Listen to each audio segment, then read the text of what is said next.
తెలంగాణ రైతులందరికీ నమస్కారం. Welcome back to our channel అండి. ఇప్పుడే అందిన తాజా శుభవార్త, రైతు బంధు డబ్బులు అయితే ప్రభుత్వం అయితే ఈరోజు విడుదల చేయడం అయితే జరిగింది.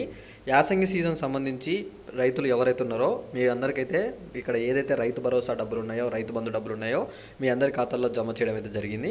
తప్పకుండా మీరందరూ అయితే ఒకసారి మీ ఖాతాలు అయితే చెక్ చేసుకోండి. మీ ఖాతాలో తప్పకుండా డబ్బులు అయితే పడే ఉంటాయి. ప్రభుత్వం కూడా స్వచ్ఛత ఇచ్చిందనమాట, అందరికీ డబ్బులు అయితే విడుదల చేశామని చెప్పేసి. అలానే ప్రభుత్వం ఇంకొక స్వచ్ఛత కూడా ఇచ్చింది. ఇక్కడ మీకు ఆల్రెడీ నేను చెప్పాను, వరి పంట వేసిన రైతులు ఎవరైతే ఉన్నారో వాళ్ళందరికీ 500 రూపాయలు ఎకరానికి బోనస్గా ఇస్తుందని చెప్పేసి ఆ డబ్బులు కూడా ప్రభుత్వం అయితే విడుదల చేయడం అయితే జరిగింది. అందరి ఖాతాల్లో ఆ డబ్బులు కూడా పడ్డం అయితే జరిగిందనమాట. మీరు ఒకసారి ఇక్కడ చూసుకోవచ్చు, నేను స్పష్టంగా చూపిస్తాను. రైతుల ఖాతాల్లో డబ్బులు జమ అక్టోబర్లో తొలి వారంలో ప్రారంభం. ఇక్కడ మన క్లారిటీ చూసుకోవచ్చు. అయితే ఇక్కడ ఖరీఫ్ సీజన్ ధాన్యం కొనుగోలుపై ప్రభుత్వం అయితే సిద్ధమైంది. అక్టోబర్ మొదటి వారం నుంచి కొనసాగుతుందని చెప్పారు. అయితే సన్నధాన్యం ఇక్కడ పండించిన రైతులకి 500 బోనస్ అయితే ఇస్తామన్నామని చెప్పేసి మనకైతే స్పష్టం ఇచ్చారనమాట. అయితే ఇక్కడ మీకు ఏమని ఇచ్చారు చూశారు కదా.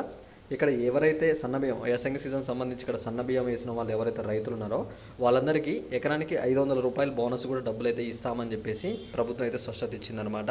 ఇక్కడ మీకు చూసుకోవచ్చు, వరి పంటకి 500 బోనస్, వ్యవసాయ కూలీలకు వచ్చేసి ఎకరానికి 12,000, అలానే రైతు కూలీలకి అలానే మనకి ఇక్కడ చూసుకోవచ్చు రైతులకు వచ్చేసి ఎకరానికి 15,000 రూపాయలు అయితే ప్రభుత్వం అయితే ఇస్తుంది.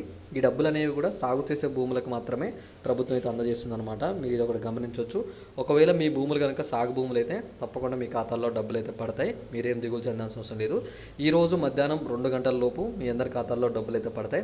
డబ్బులు పడ్డ తర్వాత తప్పకుండా నాకు ఒక కామెంట్ చేసి అలానే ఈ వీడియోని మీ తోటి రైతులకు కూడా షేర్ చేస్తారని చెప్పి నేను అనుకుంటున్నాను. ఇంకా మీకు ఏమన్నా డౌట్స్ ఉన్నా తప్పకుండా ఒకసారి కామెంట్ చేసి ఈ వీడియోని మీ రైతులందరికీ అయితే షేర్ చేసేయండి. మీ అందరికీ డబ్బులు ఏవైతే డబ్బులు ఉన్నాయో యాసంగి సీజన్ కావచ్చు, వానాకాలం సీజన్ డబ్బులు కావచ్చు, అందరికీ తప్పకుండా మీ ఖాతాల్లో డబ్బులు అయితే పడతాయి అనమాట. ఓకేనా? Thanks for watching. Thank you guys. జై హింద్.